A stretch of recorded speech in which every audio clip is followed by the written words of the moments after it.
I'm trying to think if there is any roll that you may make that would address anything that, concerns you. You don't have spells for detecting magic, and you don't have. You do have that amulet, which is worth thinking about. Okay. Urko, you would be welcome to enter into this room here, which is, this is the holiest of, of spots. This is really the serious portion of inner worship in here. But these are where most people, most of the time, would conduct any such activities. And so one of the priests, probably the one who gave you the summon gnome spell, is in here. And would be, and one of the other people, maybe Jala, ducks behind these curtains and, comes back out and say, you and your friends are welcome.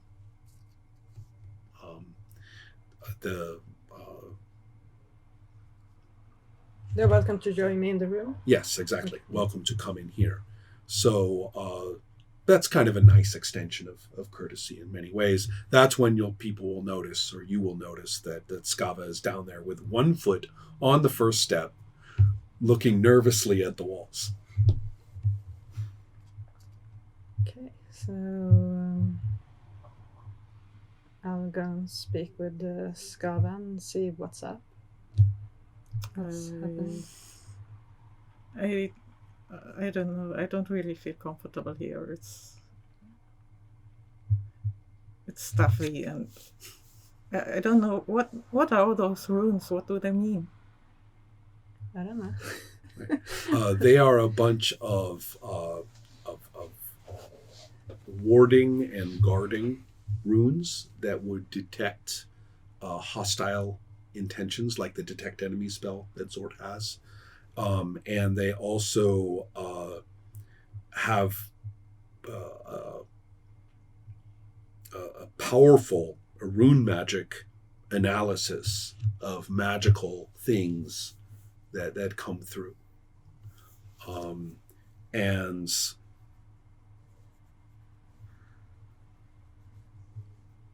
I will say that you probably don't need an intelligence roll for this.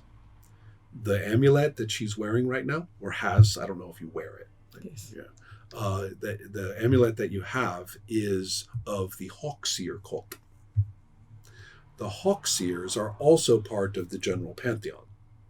They are all about truth and freedom, discovery, and kind of Apollo, progressive revelations and, open discussions and things like that. The two cults don't get along very well. And in the mythologies, there are all sorts of fun stories about heroes from the other, having conflicts of interest with each other. And they are kind of like buddy enemy gods. If you just read them as kid stories, that's how it would be. Okay. If you think about it in actual politics and cult terms, you often have direct clashes. So the body that you discovered in that ruined building was a Hawkseer, and you knew that. I told you that originally. And it clearly had some kind of powerful enchantment on it, because it protected Zort when his chaos features were activated, and he could have mutated into a blob or something like that. So in some ways there is some kind of a magical thing going on here.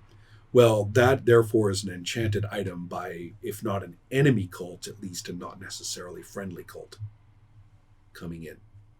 So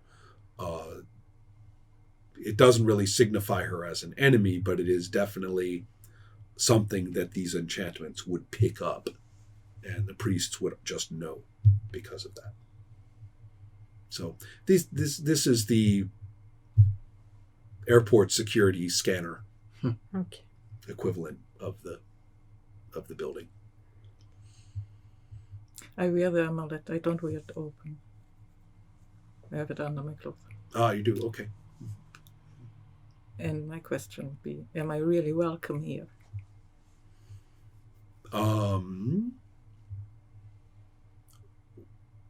Well, there's no way for your character to know or sense Exactly. that. And so, therefore, So I you would can just keep it as a ask it. question. You can ask Urko.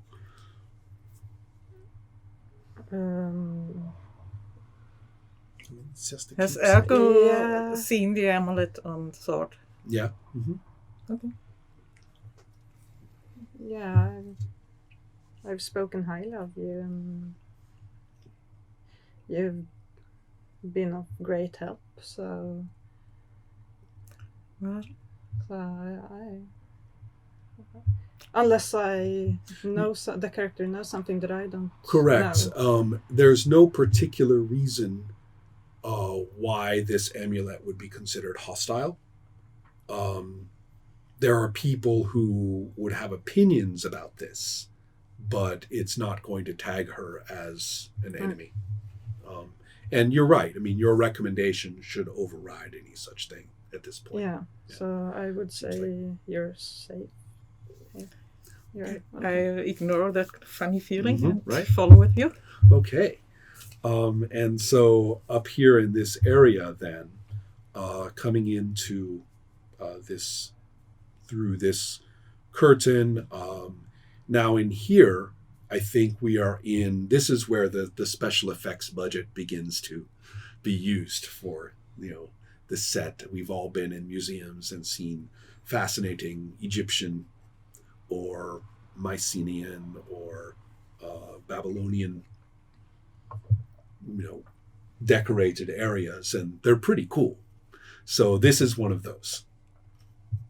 Most of them are a little creepy because the god is depicted as one of two things, either as a person with a hidden face and some kind of a robe, and then if you look at the robe, ghosts are drawn into the clothing, so it looks like it is a multitude, a horde of specters. And that's one way the god is drawn, and another way is just a grave marker with a distinctive skull on it. Well, in this room, all of those images and then a bunch of other interesting designs are on full. This is the room with that imagery in full. So you have just walked into one of the death gods, places of worship. There's the Queen of Night is well known for her associations in some aspects with death. And there's no surprise that where you come from, the male side of that, who for you is the Sun Lord, obviously has aspects that are warlike, and so has aspects of death as well. So it's not like there is just one death god. It's an aspect of many gods. And this is one of the few cults, however, for which death is a major rune, that middle one. The square is earth, the cross is death, and the Y is truth. So those are the primary runes of your cult. So it might be a little different than the original sheet. I don't know. Where it says, yeah, I don't remember. I've wiggled my definitions of the cults Earth, a little bit. truth, spirit. Okay, yeah, so it's not spirit, it's death.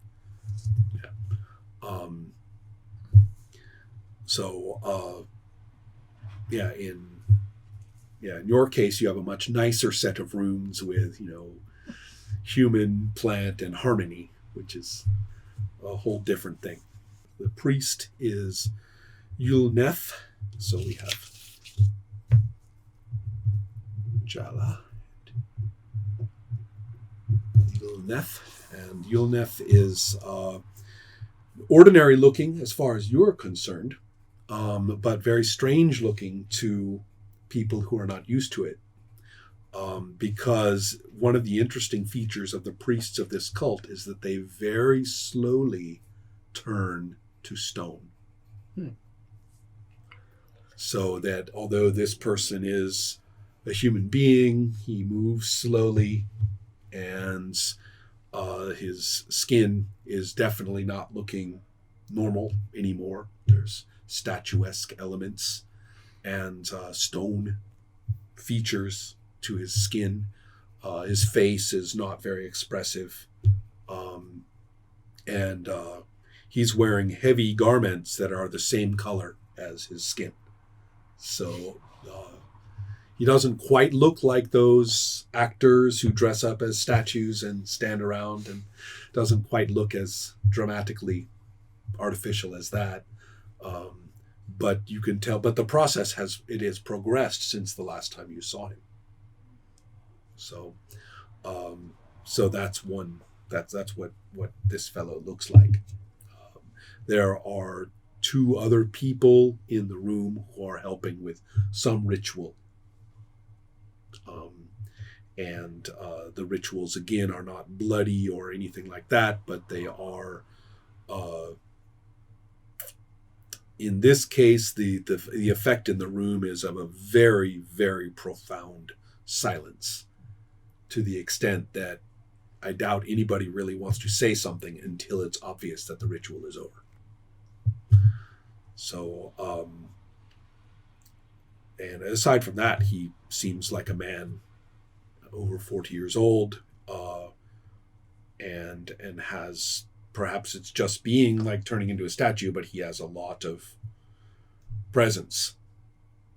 We're talking somebody with a very high charisma, not because he is fun and cheerful and handsome, but because when he says 2 words, everybody else shuts up and one pays attention to them. And in terms of power, your scores for power, he's walking around with a power of 20 most of the time. So he spends it down to 18 on the holy days to get new rune spells, and then does magic stuff that's dangerous in order to build it back up again. That's what the rune priests do. So probably the effects on his body have a lot to do with the way that he is casting that kind of rune magic. Is the transformation itself revered as a good thing, or does it kind of bring him status in terms of inside the temple, it does. And it's in terms of outside the temple, well, other cults also have creepy effects that occur too. So it's not completely crazy, but again, it's an indication perhaps of being closer to the god than others, and that's not always a comfortable thing. And the just so you know, Urko probably knows this, and you guys definitely don't, is that the process does in some cases continue to the ultimate. So some of the statues that you would find deeper in there didn't start that way.